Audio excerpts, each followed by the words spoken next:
Good evening. આમ જાતે પૂછો તો એ વાંધો નહીં, આમ કંઈ લખીને આપે નહીં. હા,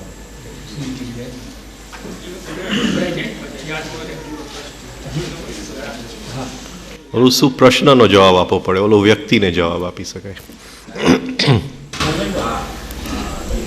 ડિસ્કશન કર્યું એના સંદર્ભમાં ડિસઇન્ફેક્શન ચેમ્બર પર થોડું ક્રિએશન ઓફ ડિસઇન્ફેક્શન પહેલાં થોડુંક કીધું હોત તો 2-4 લીટી વાંચી લેત સાહેબ શું કહેવા માંગે છે ડિસઇન્ફેક્શન ચેમ્બરનું. આમ થોડું મેમરી ધૂંધલું છે.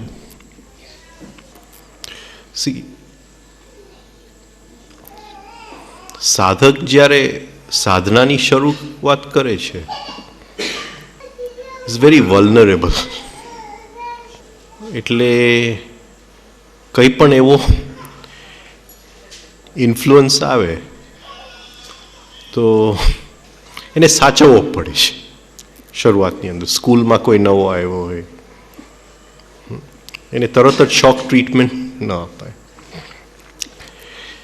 એવી રીતે આપણે ફરીથી વર્લ્ડમાં જાય તો કંઈક આપણી અંદર હોવું જોઈએ જે લાઈફના ઇન્ફ્લુઅન્સીસથી આપણને સીલ કરે.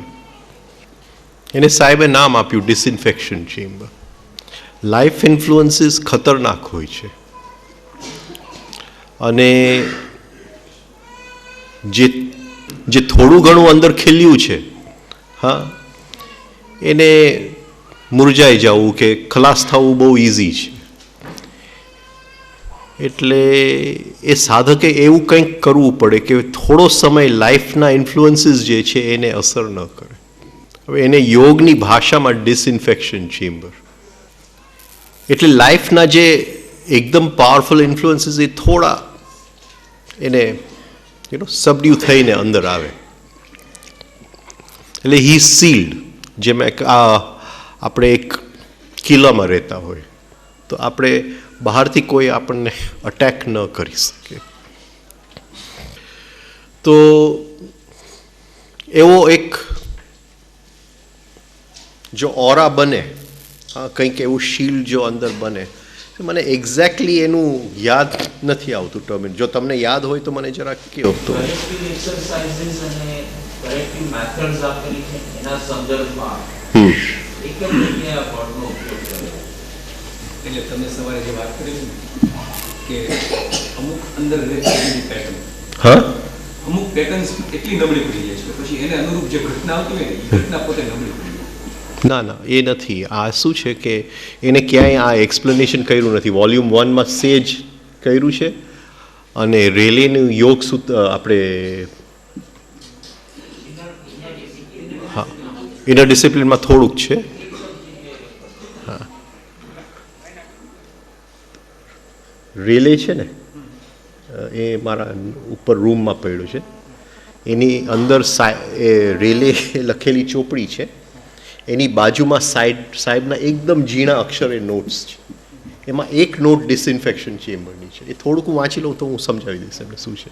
એક્ઝેક્ટ મને યાદ નથી આવતું. એ જ sealing one self from a life. Sealing one self from life ગુરજેફમાં એ જ કહે છે. સાહેબ એને ડિસઇન્ફેક્શન ચેમ્બર કહે છે. પણ સાહેબનું થોડું ટેકનિકલ છે.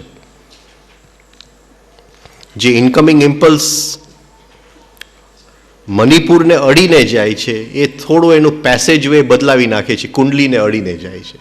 હવે એને હેરાન કરી શકે એમ નથી ઇનકમિંગ ઇમ્પલ્સ. એને ડિસઇન્ફેક્શન ચેમ્બર એ કહે છે. સમજાય છે? કુંડલીમાં સેન્સિટિવિટી છે, મણિપુરમાં સેન્સિટિવનેસ છે. એટલે આપણે લગભગ જે ઇનકમિંગ ઇમ્પલ્સીસ છે એ આપણા એનિમલ નેચરને અડીને જાય છે, પશુતાને અડીને જાય છે. એટલે એ ચડવા માંડે એટલે ત્યાં આખા પશુના સેલ્સ હોય. તો એ કહે છે એનો રસ્તો જો થોડોક બદલાવી નાખે તો એ ડિસઇન્ફેક્શન ચેમ્બર થઈ જાય છે. એનું એક્ઝેક્ટ એને ક્યાંય લખ્યું નથી. આ એક રેલેની ચોપડીમાં થોડા સાઈડ નોટ્સમાં એને લખ્યું છે.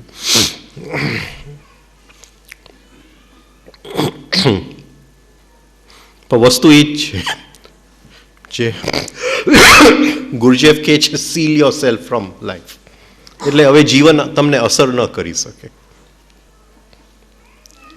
દુઃખ લાગે પછી સેલ્ફ પિટી જે આવે છે એને કેવી રીતે દૂર કરવું? સેલ્ફ પિટી પહેલાં શું આવે છે? દુઃખ અને સેલ્ફ પિટીની વચ્ચે કંઈક બનતું હશે ને.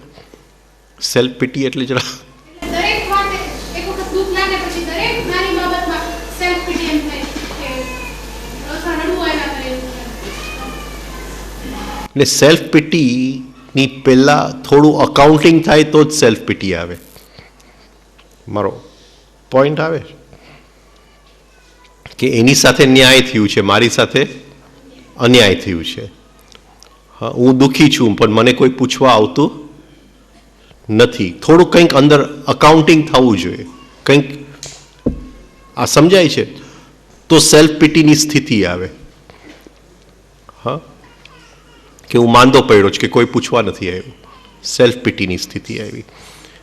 કે મને નુકસાન થઈ ગયું તો કોઈ પૂછવા નથી આવ્યું, સેલ્ફ પિટીની સ્થિતિ આવી. એટલે મને કોઈએ પૂછવું જોઈએ, મને ન્યાય નથી મળ્યું, આ બધી સેલ્ફ પિટીની સ્થિતિ છે. મારી સાથે ન્યાય નથી થયો, હા, બીજાને આપે છે મને નથી આપતો. નહીં, આપણે સ્કૂલમાં ન કહે કે આ છોકરાને ફેવર કરે છે પણ મને માર્ક્સ ઓછા આપે છે, છોકરાઓ કહેતા હોય. અને મા બાપને પણ લાગે કે મારા દીકરાની સાથે અન્યાય થાય છે અને એની સાથે ન્યાય થાય છે. એટલે એ સેલ્ફ પિટીનું સ્ટેટ. સેલ્ફ પિટીનું સ્ટેટ એકદમ લો સ્ટેટ છે, ખતરનાક સ્ટેટ છે, એમાંથી નીકળવું બહુ જરૂરી છે, એમાં રહેવાય નહીં. સેલ્ફ પિટી, સેલ્ફ પિટી એક જ એવો નેગેટિવ ઇમોશન છે જે છેક ડિવાઇન ફ્રેગમેન્ટ સુધી પહોંચી જાય છે, એક જ. બાકી બધાના ઘાવ જે છે સાયકિક નેચર પૂરતા જ છે. હા, સાયકિક નેચરમાં બહુ ઘેરા ન હોય તો માથાની અંદર હોય ને થોડા ઘેરા હોય તો હૃદયની અંદર હોય, પણ એક જ છે એ ડિવાઇન ફ્રેગમેન્ટ સુધી પહોંચી જાય છે સેલ્ફ પિટીનું. એટલે એનાથી બહુ દૂર રહેવું પડે. હા, હાજી, અકાઉન્ટિંગ ન કરો. અકાઉન્ટિંગ, કોઈકને વધારે મળ્યું હોય ને મને ઓછું મળ્યું હોય, એ જે અકાઉન્ટિંગ થાય છે અંદર, ઇનર અકાઉન્ટિંગ, રાઈટ, એ તરત જ આપણે કહી દઈએ કે જેને જે મળ્યું છે એના નસીબનું મળ્યું છે. એમાં કોઈ અકાઉન્ટિંગનું સવાલ નથી. જેવું અકાઉન્ટિંગ ચાલુ થઈ જાય છે એટલે સેલ્ફ પિટી ચાલુ થઈ જાય છે કે મને થોડું વધારે મળવું જોઈતું તું. અને બધી જગ્યાએ હોય. લોકો આવીને કહે કે મારા મા બાપે મને ભણાવ્યા નહીં, એટલે બધી જગ્યાએ આ સેલ્ફ પિટી હોય. છેક ભજનો સુધી ઘણા બધા ભજનો નથિંગ બટ સેલ્ફ પિટી જ છે. એટલે એ વિવેક જોઈએ કયો ભજન ગાવું ને કયું ભજન ન ગાવું. એટલે અમુક ભજન છે, હવે મીરાદાસી જન્મો જન્મો કે ચલો આપણે સમજીએ, પણ અમુક તો છે હું દાસ છું ને હું દીનહીન છું ને હું આમ છું, એ બધી સેલ્ફ પિટી, એ બધા ભજન ફેંકી દેવા પડે. અને કારણ કે બહુ નજીક છે નેગેટિવિટી, આ ડિવાઇન ફ્રેગમેન્ટનું એકદમ નજીક છે સેલ્ફ પિટી, એટલે એ જરાક જોવું પડે.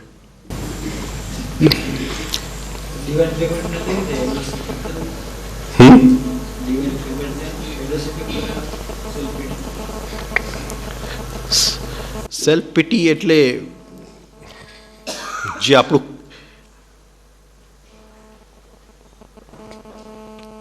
નાના ઘાવ આપણા મગજમાં આપણે રાખીએ, થોડા ઘેરા ઘાવ હૃદયમાં રાખીએ, પણ સેલ્ફ પિટી એવી વસ્તુ છે કે છેક કારણ શરીર સુધી પહોંચી જાય. ડિવાઇન ફ્રેગમેન્ટ ઉપર જે કોથળી બંધાયેલી છે ત્યાં સુધી છેક પહોંચી જાય. એટલે એ કોથળી ઉપર ચીરો પાડી દે, પછી એને રિપેર કરતા બહુ જન્મો નીકળી જાય. એટલે સેલ્ફ પિટીમાં ન રહેવું. અને એમાં શું થાય કે એક માયા જાગી જાય કે મને ભગવાનની અનુભૂતિ થઈ ગઈ છે. Right? એટલે ઘણા બધા ભજનો છે એ બધા સેલ્ફ પીટીના છે, ઇલ્યુઝન છે. ક્રિએશનમાં પરાના હવે મેજર અને માઇનર ઇમ્પલ્સ નોટમાંથી પસાર થઈને વૈખરી થઈ જાય. આપણે વાત થઈ હતી અઘરા પ્રશ્ન નહીં પૂછતા. હા આપણે જે ઊંડો ઉચ્ચારણ કરીએ હા. છીએ એની અસરકારકતા કેટલી? બીજું સાહેબ કે અમુક લેવલના પ્રોગ્રેસ પછી તમને આગળના પ્રોગ્રેસ માટે ગાઈડ ડિવાઇન ટ્રેકમેન્ટ કરે છે. હવે ઊંડના ઉચ્ચારણ માટે પણ ડિવાઇન ટ્રેકમેન્ટ ગાઈડ કરે તો પણ તો જ થાય. હા બરાબર છે. તો અત્યારે જે આપણે કરીએ છીએ એની અસરકારકતા કેટલી? આ તો જસ્ટ આપણે એનર્જીને થોડું જગાડીએ છીએ. હા, થોડું એનર્જીને જગાડીએ છીએ. આપણે પ્રશ્ન છે બહુ સીધો સાદો લાગે છે, જે સિસ્ટમને લગતો છે, શ્વાસ અને પ્રાણ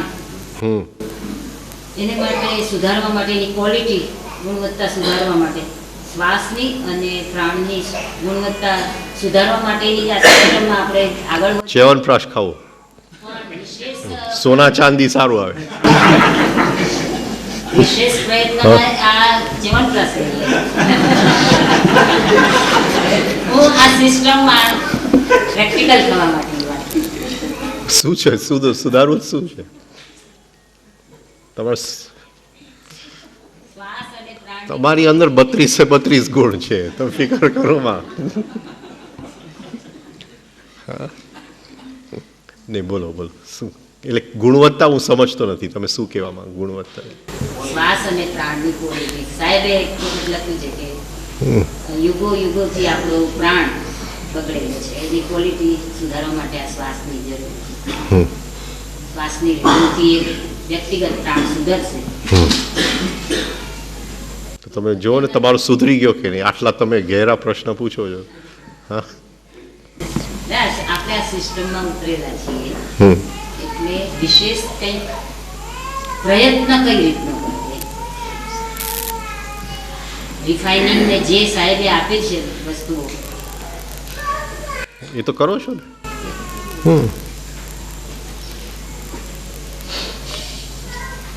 વિશેષ કરશું કંઈક વિશેષ. વિશેષમાં એટલે રિધમમાં લખાઈને આવ્યું કે ઇન્ટેન્સિટી વધારવાની છે. હા, તો ઇન્ટેન્સિટી વધારવા માટે એને ફેઝ એક્સરસાઇઝ બતાવી છે. હા, કે આપણે પ્રાણને મૂલાધારને સ્વાધિષ્ઠાનની વચ્ચે ફેરવીએ, રાઈટ? તો એ પ્રાણની ગુણવત્તા વધે છે કે નથી વધતી? ગુણવત્તા, હા, પોટેન્સી વધે છે ને દર રાઉન્ડે? પોટેન્સી વધે છે કે નહીં? બસ આવી જ કંઈક વાત છે ફેઝ એક્સરસાઇઝ. હા નથી?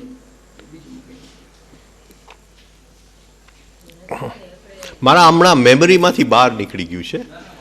હા, એ કારણ કે એને ફર્સ્ટ ઇનર ડિસિપ્લિનમાં લખ્યું છે, પણ ત્યાં એનો સરખો ઉલ્લેખ એમને કર્યો નથી. એક જ જગ્યાએ એનો સરખો ઉલ્લેખ છે. અહીંયા એક નોટ એને કર્યું છે, પણ એ નોટ મને અત્યારે યાદ નથી આવતું. પણ જે Gurdjieff sealing one self from life, એ ગુરજેફે એને એક દ્રષ્ટિથી મૂક્યું છે. આમને સાહેબે આખું યોગની દ્રષ્ટિએથી ત્યાં મૂક્યું છે, પણ મને અત્યારે યાદ નથી આવતું એ વસ્તુ. કારણ કે એનું એક્ઝેક્ટ એક્સપ્લેનેશન યાદ નથી આવતું. એ છે આની અંદર, આ ચોપડીની અંદર, બીજે ક્યાંય નથી. એ એના હેન્ડ રિટન નોટની અંદર છે.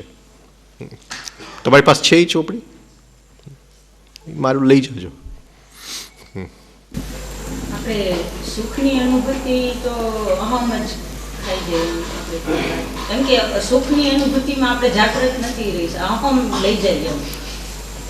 એકવાર એવી કંઈક વાત હતી. હા, પણ બોલો. એ જ્યારે દુઃખની અનુભૂતિ હોય ત્યારે એ આપણે એમાં જાગવાના ચાન્સીસ વધારે એવી કંઈક વાત હતી. તો એમાં તમે ત્યારે એમ કીધેલું કે શ્વાસ ઉપર આપણે PSRB અને પલ્સ રેટનું કંઈક મને છે.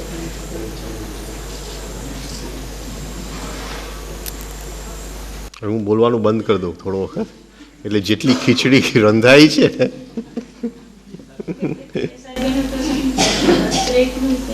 ના એટલી જ વાત થઈ હતી.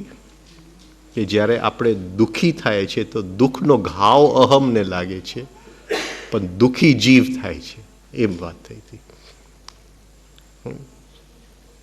એકને દુઃખ લાગે છે, એકને દુઃખ લાગતું નથી, દુઃખમાંથી મુક્ત થાવ છે એટલે દુઃખી થાય છે. એટલે આપણી પાસે જીવની કોઈ અનુભૂતિ નથી, કારણ કે કોઈક આપણા વખાણ કરે, હા, ત્યારે જીવની અનુભૂતિ નથી થતી, અહમની અનુભૂતિ થાય. જે ફૂલે છે અહમ ફૂલે છે. એટલે કીધેલું કે કયો અનુભૂતિ અહમ ખાઈ જાય છે, કયો અનુભૂતિ જીવ લે છે. તો અત્યારે આપણી પાસે કોઈ વખતે કોઈ બ્યુટીની અનુભૂતિ હોય, સનસેટ હોય, તો એક ક્ષણ માટે જીવને તૃપ્તિ મળે, પણ તરત જ અહમ આવી જાય, વોટ અ બ્યુટિફુલ સનસેટ, એટલે મેમરી આવી ગયું, પતી ગયું બધું. આ સમજાય છે? એટલે એ જીવની અનુભૂતિ કેમ લેવી? આપણો જીવ કઈ જગ્યાએ બેઠો છે? તો એક જ જગ્યાએ એની અનુભૂતિ થાય જ્યારે એ દુઃખમાં તડફડે છે. હવે એ અનુભૂતિ કિંમતી છે, કારણ કે એ જીવની છે, ને બાકીનું બધું અહમનું છે. અને મુક્તિ જીવને આપવાની છે, અહમને નથી આપવાનું. રાઈટ? આ પકડાય છે આ પોઈન્ટ. જીવની આપણી પાસે કોઈ સંવેદના અત્યારે કોઈ સંવેદના નથી. બધાય સંવેદના કોના છે? અહમના. રાઈટ? એટલે જીવની સંવેદના કઈ છે આપણી પાસે? ઓનલી જ્યારે આપણે દુઃખી થઈએ છીએ ત્યારે જ જીવની સંવેદના થાય. કારણ કે એ જીવ મુક્તિ માંગી રહ્યો છે, કે જ કે મને દુઃખના જેલમાંથી મુક્ત કરો. બરાબર? એમાં કોઈ પલ્સ રેટ મેં કીધું નથી. અમુક લોકો કદાચ પલ્સ રેટ ડબલ થઈ જતો હોય, તમારું અડધું થઈ જતું હશે, ખબર નથી મને. પણ એવું નથી. કિંમતી અનુભૂતિ છે દુઃખની, એટલે કીધું.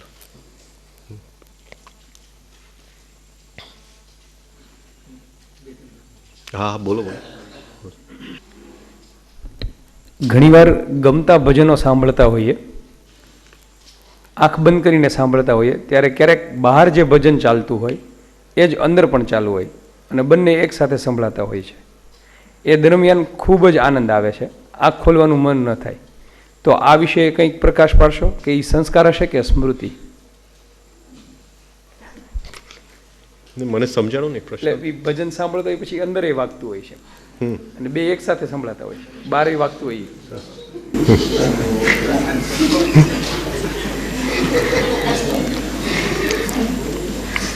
એટલે સ્મૃતિમાંથી ભજન આવે છે કે પછી ભજનના શબ્દ સ્મૃતિમાંથી આવે છે, આનંદનું રેકોર્ડિંગ સંસ્કારમાં થાય છે. આ બેવનો ફરક પકડાય છે. કોનો પ્રશ્ન છે આ? દેખાતું નથી. તમારું ગાંધીનગર?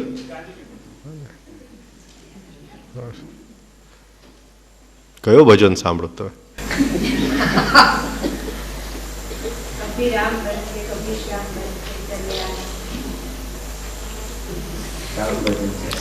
એવું છે.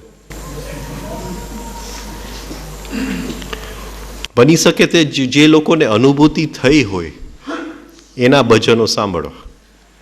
હા, કવિઓના ભજનો ઓછા સાંભળો. હા, પણ જે લોકોની પૂર્ણ અનુભૂતિ થઈ હોય, મીરા છે, ગંગા સતી છે, નરસિંહ મહેતા છે, તો એ લોકોના ભજન ગાવા અને સાંભળવા. હા, કારણ કે એનો સ્ત્રોત સત્ય છે, એનો સ્ત્રોત સત્યમાંથી છે. કવિઓના ભજનમાં ઇમેજિનેશન સિવાય કંઈ નથી. અને જો આપણને અંદર આનંદ આવતો હોય તો જરા જોઈ લેવું કે એ સેલ્ફ પિટીનો આનંદ નથી ને. ઘણી વાર એ ભજનનો આનંદ જરા ખતરનાક વસ્તુ છે.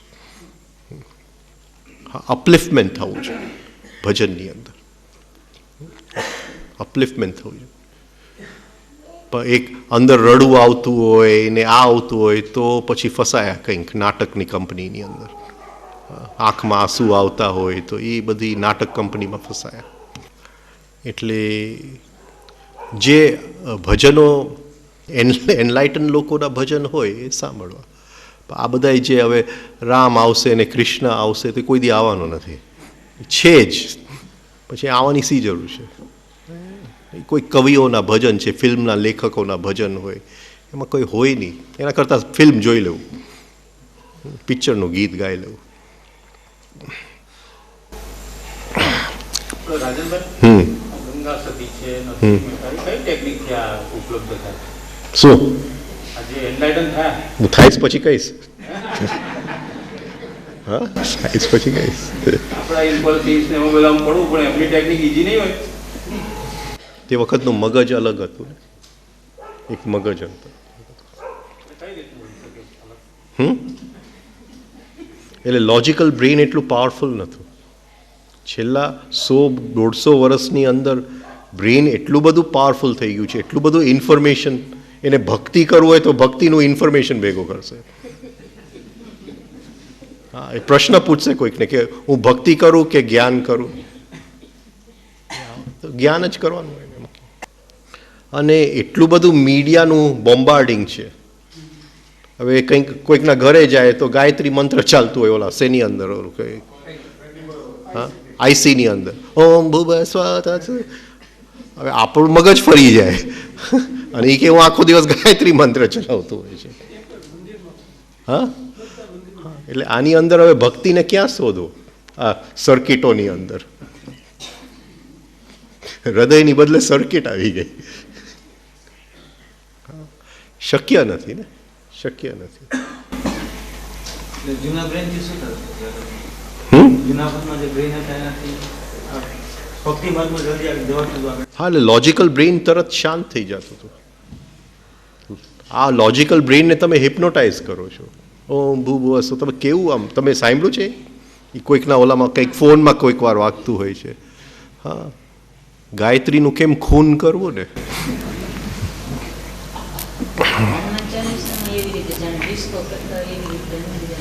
હનુમાનજીને વાંધો ના આવે, હનુમાનજીને વાંધો ના આવે, એને ગમે. હવે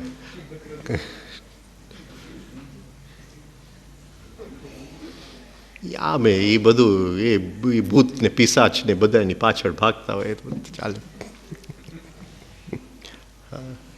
અને દુઃખ મારા ઘરમાં ન આવે તો એ થોડું એમ ચાલે. એ કંઈ હનુમાન ચાલીસા થોડું એક ભાગવાની વૃત્તિ થોડી છે, દુઃખથી ભાગવાની વૃત્તિ. ક્યાંક ઓરિજિનલ વાલ્મીકીએ લખ્યું છે, એની અંદર સાયન્સ છે, અને ક્યાંક ગોસ્વામી તુલસીદાસે એને લોકજન્ય કરી નાખ્યું છે, લોકભોગ્ય કરી નાખ્યું છે. એની અંદર સાયન્સનું એને સેક્રિફાઈસ કરી નાખ્યું, હા, યજ્ઞ કરી નાખ્યું સાયન્સનું. એટલે વાલ્મીકીની ઓરિજિનલ હનુમાન ચાલીસાની અંદર સાયન્સ પડેલું છે, પણ તુલસીદાસજીએ લોકભોગ્ય કરી નાખ્યું. આટલું કરો તો દુઃખ નહીં આવે તમારા ઘરમાં, ને ભૂત નહીં આવે, ને આ નહીં આવે. તો આ તો ફિલ્મના ગીત જેવું લાગે આપણને. કોઈક નાના બાળકને આપણે ભણાવતા હોય એના જેવું.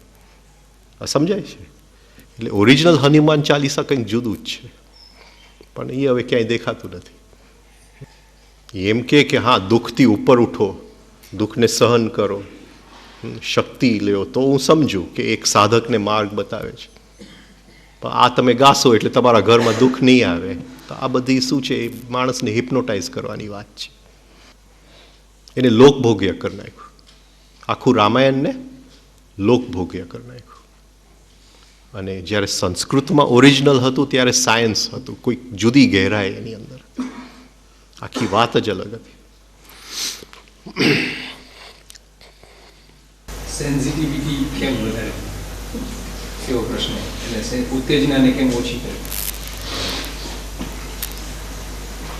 શું કહેવાનું? પોઝ કહેવાનું, સેલ્ફ ઓબ્ઝર્વેશન કહેવાનું, શું કહેવાનું? કોનો પ્રશ્ન છે સેન્સિટિવિટી? હા,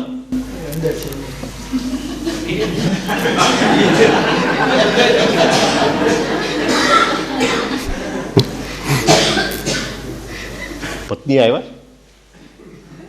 હા, સેન્સિટિવિટી સાથે છે કે એકલા છો? સંવેદના અને ઉત્તેજના. હર ક્ષણે આપણી પાસે આ ચોઈસ છે, સંવેદના કે ઉત્તેજના.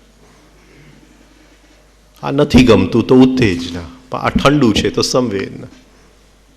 આ હર ક્ષણે આ ચોઈસ છે આપણી પાસે. કોઈ ગાળ આપે છે તો ઉત્તેજના, પણ ગાળના વાઇબ્રેશન્સની અંદર આપણે જજુમીએ છીએ તો સંવેદના. કોઈક બોલે છે, એના શબ્દ સાંભળવા જાય છે તો ઉત્તેજના, પણ કોઈક બોલે છે એની અંદર એ નાદની સાથે આપણે તો સંવેદના. સંવેદના અને ઉત્તેજના, હા, આ બે ચોઇસીસ છે. એ ચોઈસ આપણે કરવાનું છે હર ક્ષણે. મારી પાસે કોઈ ગોળી હોત વિટામિનની ગોળીની જેમ, હા, કે કોઈકને આપી દો તો હું પ્રશાંતભાઈને કહેતો અમે જરા અહીંયા સેલ ઉપર રાખત બહાર સ્ટોરની અંદર કે આ ગોળી ખાઈ લ્યો એટલે સંવેદના. પછી અમારા ઘણા સંન્યાસીઓ છે, એ કોઈ કંઈક કહે એટલે એ કે સંવેદના લ્યો ને.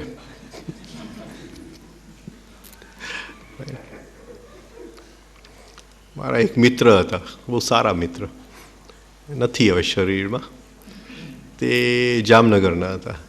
પૂછ્યું કે લગ્ન તારું કેમ ચાલે છે પત્ની સાથે? કે પ્રેમ જે હતું એ તો અગ્નિ તો ખલાસ થઈ ગઈ, પણ હું ફૂંક માર્યા કરું છું.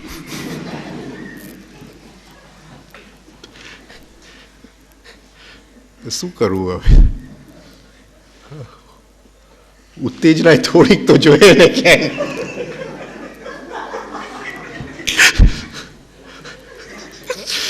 જીવનમાં મરચું મીઠું ભાલી ખાય બધું જ સંવેદના. થોડીક ઉત્તેજના જોઈએ.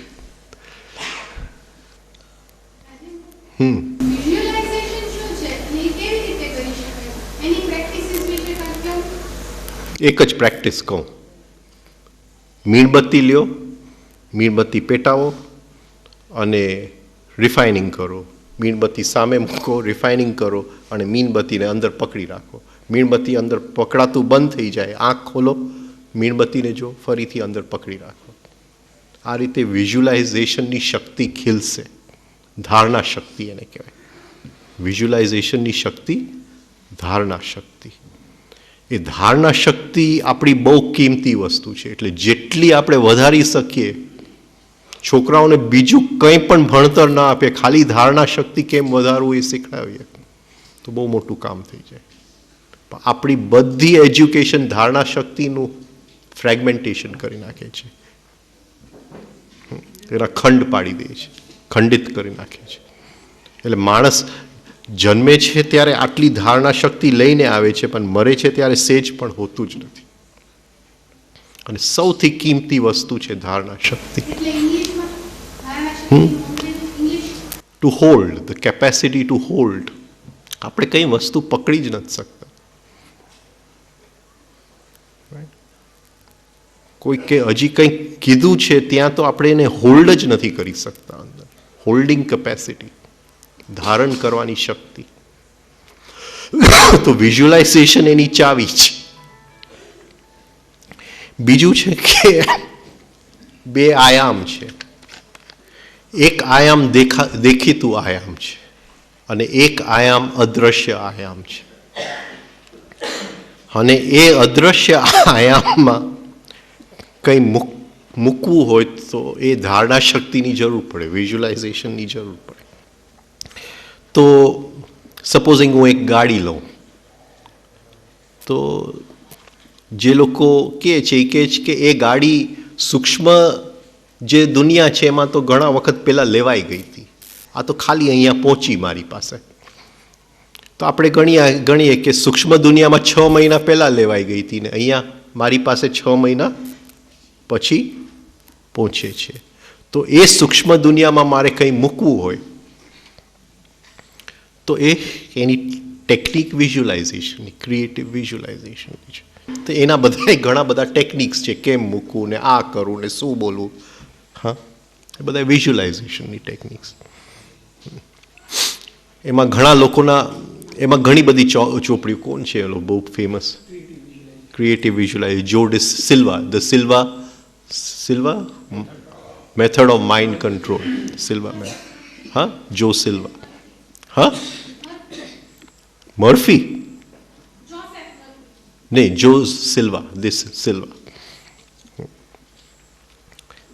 અને એ બહુ પ્રખ્યાત છે આખી દુનિયાની અંદર. અને પછી અમુક આપણા લોકોએ પણ કરે છે, પણ એ બધું ત્યાંનું કોપી લગભગ. બધા એના સેમિનાર હોય છે, પણ આપણે જોઈએ તો પોતાનો તથ્ય કંઈ ન હોય, લગભગ ત્યાંના લોકોનું બધું કોપી કર્યું હોય. ને હવે તો સાવ શું કહેવાય, એ જે સારી વસ્તુ હતી વિઝ્યુલાઇઝેશન, એનું એ સાવ એ લોકોએ ખંડિત કરી નાખ્યું છે. ચાવી ખોવાઈ ગઈ હોય તો આને પૂછજો, ને ઓલું ખાઈ ગયું હોય તો આને પૂછજો, અને સાવ કચરો કરી નાખ્યો છે વિઝ્યુલાઇઝેશનનો. પણ એ પાવરફુલ ટેકનિક છે, અને ધારણા શક્તિ વધે છે, અને ઘણું બધું શક્ય બની શકે વિઝ્યુલાઇઝેશનથી. હા, આપણે લેવલમાં મૂકીએ તો આપણે ડોકું આમ ન કરવું પડે. હા, બસ આમ વ્યવસ્થિત જ મૂકજો સામે. હા, બાકી સર્વાઇકલ થઈ જશે. હા, વ્યવસ્થિત સામે, અને મોટી નહીં, નાની નાની મીણબત્તી. હા, મોટી નહીં. બહુ જ સુંદર પ્રયોગ છે, બહુ જ સુંદર પ્રયોગ છે. બધું અહીંનું દોડતું બંધ થઈ જાય. અડધી કલાક રિફાઇનિંગ કરો, અડધી કલાક મીણબત્તીને પકડી રાખો. આટલું જો રોજ કરો. હા હા હા હા, કરવાનું. જો એ મીણબત્તી થોડા મિનિટ પણ જો અંદર પકડાઈ ગઈ, કામ થઈ ગયું. ધારણા શક્તિનું કામ કરવાની જરૂર વધારે છે. એ કઈ રીતે કરી શકાય? હું સ્કૂલ સંભાળતો હું, તો બાળકો કઈ રીતે મારે કરે? આ મીણબત્તીનો પ્રયોગ એકદમ સારો છે. ખાલી જસ્ટ તમે મૂકો, પછી વિઝ્યુલાઇઝ કરાવો. હા, જુદી જુદી વસ્તુઓ વિઝ્યુલાઇઝ કરાવો. મીણબત્તીનો ધુમાડો નીકળે છે તો એને કહે કે આ અક્ષર લખે નથી. આ સમજાય છે? પછી આપણે એક બોર્ડ ઉપર દોરીએ, પણ એને આપણે મ્યુઝિક મૂકીએ અને કે હવે એક એલિફન્ટ ડ્રો કર. આ સમજાય છે? હવે અત્યારે જે નવા પ્રયોગો થયા છે રાઇટ બ્રેઇન લેફ્ટ બ્રેઇનના, એની અંદર ફિગર ઓફ 8. હવે તાવડિયાજી તો વર્ષો પહેલાં ફિગર ઓફ 8 કહેતા હતા, પણ ત્યારે કોઈ લેફ્ટ બ્રેઇન રાઇટ બ્રેઇન સમજતું નહોતું, સાયન્સ નહોતું, રાઈટ. પણ હવે લેફ્ટ બ્રેઇન રાઇટ બ્રેઇનના સાયન્સ સમજે છે બધા. એટલે ફિગર ઓફ 8 એટલે બહુ જ સુંદર પ્રયોગ છે. મ્યુઝિક મૂકો અને એકદમ સ્લો મોશનમાં મોટું ફિગર ઓફ 8 એ વિઝ્યુલાઇઝ કરે, અને એને કે એકદમ દેખાય છે એવી રીતે, અને આમ ફિગર ઓફ 8. તો બ્રેઇનનું એક્સરસાઇઝ થઈ જાય અને વિઝ્યુલાઇઝેશન થઈ જાય. બરાબર છે? પછી તમે બેઠા છો રૂમની અંદર, તો જસ્ટ એને કહો આંખ બંધ કરીને વિઝ્યુલાઇઝ કે આ રૂમ જે છે એ બધું મારી અંદર છે. તો એ ઘણા બધા વિઝ્યુલાઇઝેશનના પ્રયોગ તો તમે કરી શકો, અને બહુ જ સારું છે બાળકો માટે. તમે ટ્રાય કરો 5 મિનિટ રોજ, અને પછી તમારા 1 વર્ષ પછી જો એક્ઝામમાં કેટલું તમારું આગળ ગયું છે. પણ પહેલાં જરાક પ્રાણને અપલિફ્ટ કરજો, એટલે પહેલાં 1 મિનિટ રિફાઇનિંગ કરાવી દેજો, અને પછી કરજો. એટલે પ્રાણની ક્વોલિટી સારી, પછી વિઝ્યુલાઇઝેશન. હકીકતે જે બાળકોની અંદર રિયલ ધારણા શક્તિ છે ને, એને કંઈ બીજું શીખડાવવાની જરૂર નથી. પૈસો પણ એની પાછળ ભાગશે, અને જે એનું નસીબ છે એ એના કદમોમાં ફરતું હશે. કારણ કે એની પાસે વિચાર શક્તિ નથી, સંકલ્પ શક્તિ છે. આપણા બાળકો પાસે વિચાર શક્તિ, સંકલ્પ શક્તિ વિખરાઈ ગઈ ક્યાંય. એ પ્લે ગ્રુપમાં ગયો અને એ ફોર એપલ, બી ફોર બેટ, અને સી ફોર કેટ, ને કેટ લઈ ગયું ને બેટ લઈ ગયું ને એપલ લઈ ગયું. ધારણા શક્તિ ગઈ. પછી 1 સેકન્ડ એ બાળક બેસી નથી શકતો. અહીંયા આ કરવું જોઈએ, અહીંયા આ કરવું જોઈએ, અહીંયા આ કરવું જોઈએ. ધારણા શક્તિનો અભાવ છે, સ્થિરતા નથી.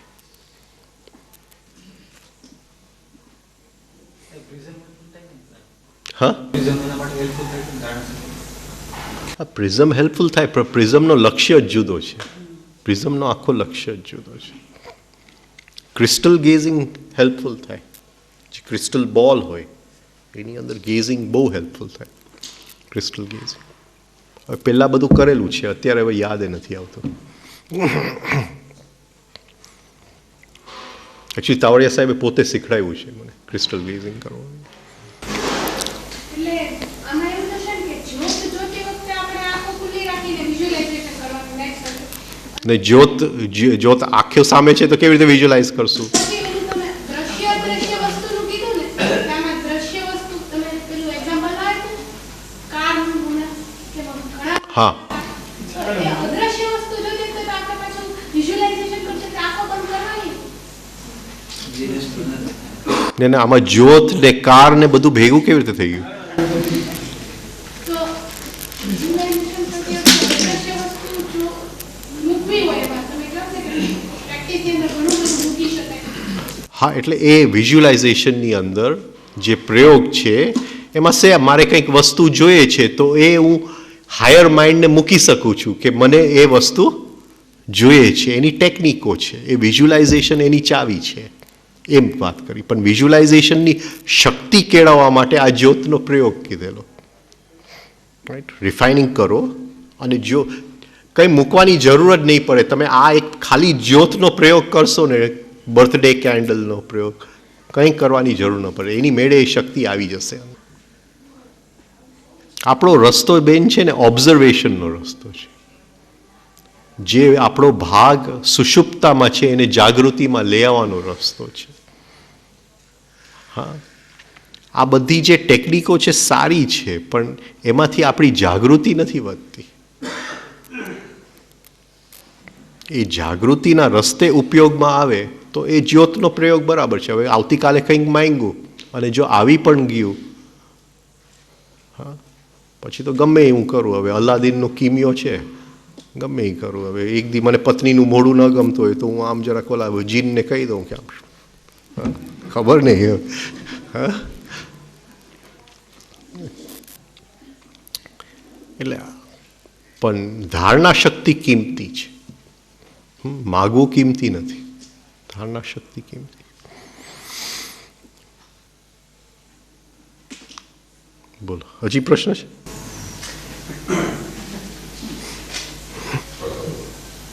બેનનો રિએક્શન ગુસ્સા, ગુસ્સો આવી જાય પછી થોડીક વાર પછી ખ્યાલ આવે કે આ ખોટું થઈ ગયું, ગુસ્સો કરવાની જરૂર નહોતી. તો આ રિયલાઇઝ થાય તો એની ગુસ્સાના સંસ્કાર ઉપર કોઈ અસર થાય ખરી? હા હા, એની વર્ક મેમરી બનાવી દેવું. એને ખોટું થઈ ગયું એમ નહીં, હા, બેહોશીમાં થઈ ગયું. ખોટું સાચું નહીં, બેહોશીમાં થઈ ગયું. રાઈટ, અને એ જે બેહોશીમાં થઈ ગયું ત્યાં જાગૃતિ લઈ આવવું છે. ક્યાં બેન, ક્યાં છે ગુસ્સાવાળા બેન? ભજન અને ગુસ્સો સાથે? હા, સારું કોમ્બિનેશન કરે. ગુસ્સો કોની ઉપર? ને અહીંયા હશે તો ખરું ને, સાથે આવ્યા જ કે નથી આવ્યા? નહીં,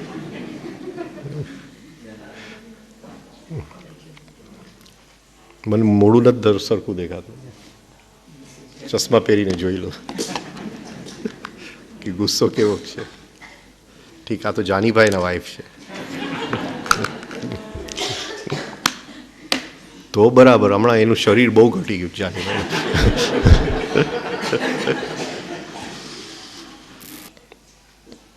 પાછળથી ખ્યાલ આવે ને, બસ તો જસ્ટ એક તરત જ 2 મિનિટ બેસી જવું, જેવું ખ્યાલ આવ્યો અને રીલિવ ધ હોલ સીન. સેન્સિટિવિટી અહીંયા નહીં, સંવેદનામાં. જસ્ટ ફરીથી જસ્ટ એ ગુસ્સાના સંવેદનામાંથી એક વખત પસાર થઈ જાઓ એટલે તરત જ જુદી મેમરી બની જશે, સંવેદનાની મેમરી, વર્ક મેમરી. 1 વખત કર્યું, 2 વખત કર્યું, 3 વખત કર્યું, 3 મહિના કર્યું, 6 મહિના કર્યું, અને પછી ગુસ્સો આવશે એટલે એ સ્મૃતિ આવશે કે હવે ન કરતો. 1000 વખત થઈ ગયું છે, હવે નથી કરવું, બહુ જોઈ લીધું. રાઈટ, પણ એની સ્પેશિયલ જુદી મેમરી બનાવો અને સંવેદનાની મેમરી બનાવો. આ બહુ સારું છે કે હવે ખ્યાલ તો આવી ગયો ને, ખોટું નથી થઈ ગયું, બેહોશીમાં થઈ ગયું છે. આમે બધા બેહોશ જ છે. એટલે ફરીથી એને રીલિવ કરો. અને રીલિવ કરો ત્યાં જજમેન્ટ નહીં કરતા કંઈ પણ, ઇમ્પાર્શિયલી. એટલે આને નહીં દોડ, આને એક બાજુ. નો લોજિકલ માઇન્ડ. હા, લોજિકલ માઇન્ડ નહીં.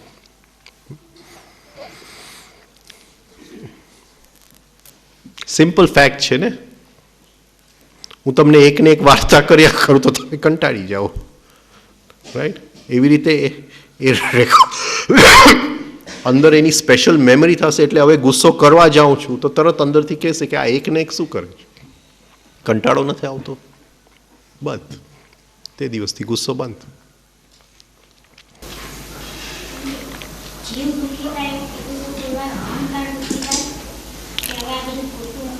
દુઃખી ના થાય, દુઃખ થાય. અહંકાર જે પોતાની જાતને સમજે છે ને, હા, એ ચિત્ર ઉપર ઘા પડે કે એને કંઈક કોઈકના પ્રત્યે અપેક્ષા, એક્સપેક્ટેશન.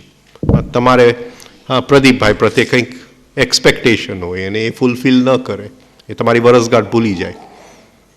હા, રાઈટ? તો કોને, જે તમે તમારી જાતને માનો છો એને એક, હા, કે હું પત્ની છું, મારો બર્થડે એને યાદ રાખવું જોઈએ, હા, એને ચોટ પહોંચી ગયું. પણ એ તો આપણું ચિત્ર છે. એ દુઃખી ન થાય. દુઃખી તો જીવ થાય, એને ચોટ લાગે. પછી એ અહંકાર કોઈ રોકડા પૈસા ચૂકવે એમ નથી.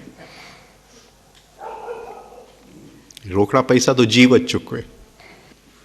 એ બહુ ચાલાક છે, અહંકાર બહુ જ ચાલાક છે. એ તરત જ દુઃખ લઈ અને હવે કે ભાઈ તું રોકડા ચૂકવી દે, આ અહીંયા ડેબિટ બેલેન્સ થઈ ગયું છે. એટલે ઓલો બિચારો દુઃખી થયા કરે, સંકોચાઈ જાય. એટલે આપણે કહીએ કે જીવ બળે છે. શું કે? એમ નહીં કે અહંકાર બળે છે. કોઈને સાંભળ્યું છે અહંકાર બળે? આનો અહમ બળે છે. બળતો હોય તો બળી જવા દે, નથી બળતો કોઈ. જીવ બળે. પણ જે દુઃખ લાગ્યું એ એક ઇમેજિનેશન. રિયલ દુઃખ જેવું કંઈ છે જ નહીં દુનિયાની અંદર.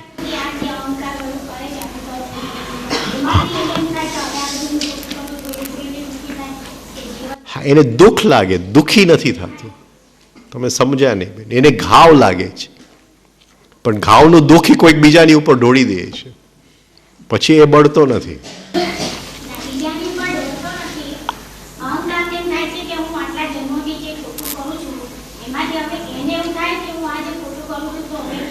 હા હા હા હા, ચોક્કસ ચોક્કસ. આ તો બહુ ઊંચી વાત કરી. હા, કે એ અહંકારને ઈચ્છા મૃત્યુ છે.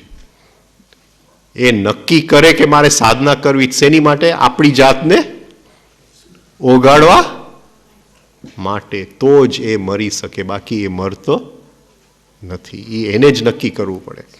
એને જ્યાં સુધી એ નક્કી કરે નહીં ત્યાં સુધી એને કોઈ પણ મારી શકે એમ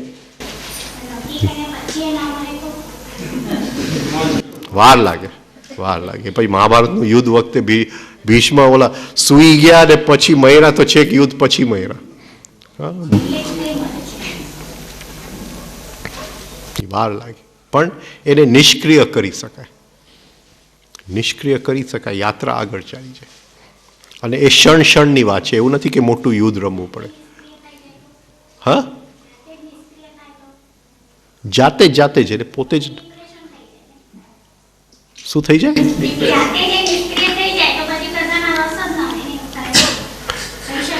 ડિપ્રેશન અહંકારનો બીજો રૂપ જ છે. ડિપ્રેશન સાથે નહીં નહીં, હવે બેન હું પકડી નથી શકતો. તમે મારી માટે બહુ ફાસ્ટ જાઓ છો. શું કહો છો તમે?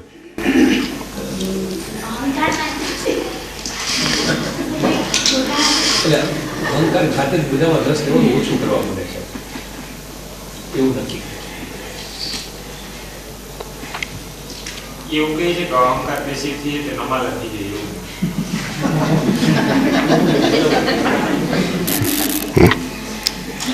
નમાલા ન થાય. અહંકારને પેસિવ કરવા માટે બહુ અંદર શક્તિ જોઈએ, અતિશય શક્તિ જોઈએ. કારણ કે હું મારી જાતને સાચું ઠેરાવી શકું તો અહંકાર ફૂલે, પણ ક્યાંક મારે નહીં કે મારો બચાવ નથી કરવો, એની માટે ખૂબ શક્તિ જોઈએ, અંદર અતિશય શક્તિ જોઈએ. આપણે બધી જગ્યાએ આપણો બચાવ કરતો હોય, અહંકારને સાચવતા હોય, ભલે બહાર દેખાતો હોય કે નમાલો છે, નમાલો નથી. કારણ કે જે અહંકારને ઓગળવાના રસ્તે જાય છે એ અતિશય પાવર, અંદરની શક્તિ જોઈએ એની માટે. એ નમાલો હોય જ ન શકે, શક્ય જ નથી. આપણે મનોબલને જ બધું ગણતા હોય તો પછી સવાલ નથી. પણ એ જે વ્યક્તિ માર્ગે ચાલતો હોય, નમાલો ન હોય, એની અંદર ખૂબ શક્તિ હોય, અને દુઃખ પચાવવાની શક્તિ હોય, એની અંદર ઘાવ પચાવવાની શક્તિ હોય, અપમાન પચાવવાની શક્તિ હોય. એક જુદી વસ્તુ જ છે. આઈ ડોન્ટ નો, હું તમારો જવાબ આપી શક્યો કે નહીં મને ખબર નથી. શક્તિ વધારો, અહંકાર નહીં વધારતા, શક્તિ વધારો. અહંકાર શક્તિ વેડફી નાખે છે.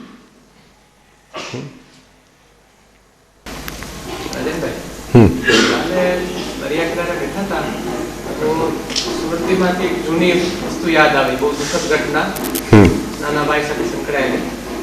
એ જેવી વસ્તુ બહાર આવી તો રૂટીન મુજબ વસ્તુની જલ્દી ભૂલવીને આપણે જેમ સાઈડમાં ધકેલી દઈએ એવી કોશિશ કરી, પણ કીધું એમ નહીં. રાજનભાઈ કીધું છે કે વસ્તુ તમે બહાર લાવી પછી એને સ્મૃતિને તમે કોન્શિયસ પ્રકાશ ફેંકી પછી એને કાયમ માટે આપણે એટલે સંવેદનામાં ઉતરી જવું. હા, એ સંવેદનામાં ઉતરવાની કોશિશ કરી એટલે વસ્તુ કારણ કે તુરંત ભાગી જતી હતી. જેવું ફીલ આવે એટલે જલ્દી હું આંખો બંધ કરી દઉં કે એ ભૂલવાની કોશિશ કરું, પણ કાલે કોન્શિયસલી એને પછી એમ એની સંવેદના લેવાની કોશિશ કરી. પછી એના પર કોન્શિયસનો પ્રકાશ કેવી રીતે ફેંકવો એ નથી એમ યાદ કરતો તો કેવી રીતે એને ડિઝોલ્વ કરવી કે અથવા એની સાથે કેવી રીતે વર્ક કરવું એ બરાબર. પણ ઘણી રાહત મળે છે, કારણ કે જનરલી શું કરતો કે એ વસ્તુ જ્યારે બી યાદ આવતી તો એને આંખો બંધ કરીને એને સાઈડમાં આપણે ધકેલી દઈએ છીએ, એને આપણે એને ફેસ નથી કરતા. પણ કાલે પછી કોન્શિયસલી એને હોલ્ડ કરી થોડી વાર, અને પછી બરાબર એ ફેરવ્યો. એટલે એ જ બધી જે તરંગો હતો એની અંદર ગહેરાઈમાં ઉતરવાની કોશિશ એ જુદી મેમરીમાં પડેલા છે. એટલે શરૂઆતમાં નહીં જવાય, પણ જેવું એ મેમરીમાં પ્રવેશ કરશું તો એ આખું સીન ફરીથી તાજું થઈ જશે, અને સીન ફરીથી તાજું થઈ જશે એટલે ઘાવમાં હિલિંગ થઈ જશે. કારણ કે આપણે કોન્શિયસલી કરીએ છીએ. કોન્શિયસલી એટલે પ્રકાશ મૂકીને આપણે એક વોલન્ટરી એફર્ટ કર્યું છે એની માટે, અને જ્યારે ઘાવ લાગી ગયો તો એ રિએક્શનમાં લાગી ગયો, એ ઘાવ નીકળી ગયો. હવે ગઈકાલે આટલું કર્યું તો એ ઘાવ ઘણો બધો ઓછો થઈ જાય. હવે 2-4 વખત કરશો તો ઘાવમાંથી મુક્તિ મળી જશે. ખ્યાલ આવ્યો એટલે આમ માફી માંગીને માફી આપીને પછી આમ પ્રેયર કરી છે, એના માટે પ્રેયર કરીએ.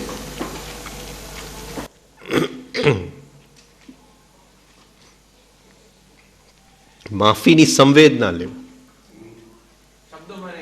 બસ એક પ્રકાશ છે અંદર, એ માફ જ કરી દે છે. પ્રેમ આવી ગયું તો માફ થઈ જ જાય, પછી માફી કરવાની જરૂર નથી પડતી. પણ માફી અહમ જો કરે, હા, તો ગોટાળો થઈ જાય છે. મેં તને માફ કર્યો તો હવે મોટો ગોટાળો થઈ જશે. હા, એ તાવડેજી કહે છે કે attachment centre comes with the clothes of the detachment centre. અહમ સાધનાના કપડાં પહેરીને આવે કે મેં તને માફ કરી દીધું, પણ મેં ઓગળે તો માફ થાય. સમજાય છે? એમાં ક્યાંય ઓલું જસ્ટિફિકેશનની જગ્યા જ નથી. એ ઘટના છે, ઘાવ છે, ભૂતકાળ છે, ને ઘાવ અત્યારે છે. એ ઘાવનું નિરાકરણ કરવાનું છે, વાત પતી ગઈ. મેં કર્યું કે તો પાછું ઈગો આવી જશે.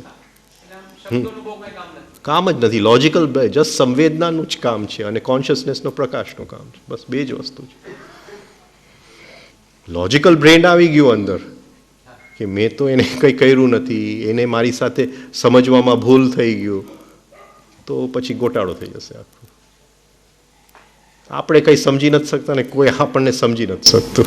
કાલે પહેલી વખત ખ્યાલ આવ્યો કે દર વખતે જે આંખ બંધ કરીને એ વસ્તુને આપણે બગાડી દેતા હતા એની જગ્યાએ ઉલટી કોશિશ કરી. હા, એટલે આને હિંમત જોઈએ કે નહીં બેન આ કરવા માટે? હા, જે જૂનું દુઃખ હોય એને હોલ્ડ કરવા માટે હિંમત જોઈએ. આ એક જુદો રસ્તો છે, આ નમાલાવ રસ્તો નથી.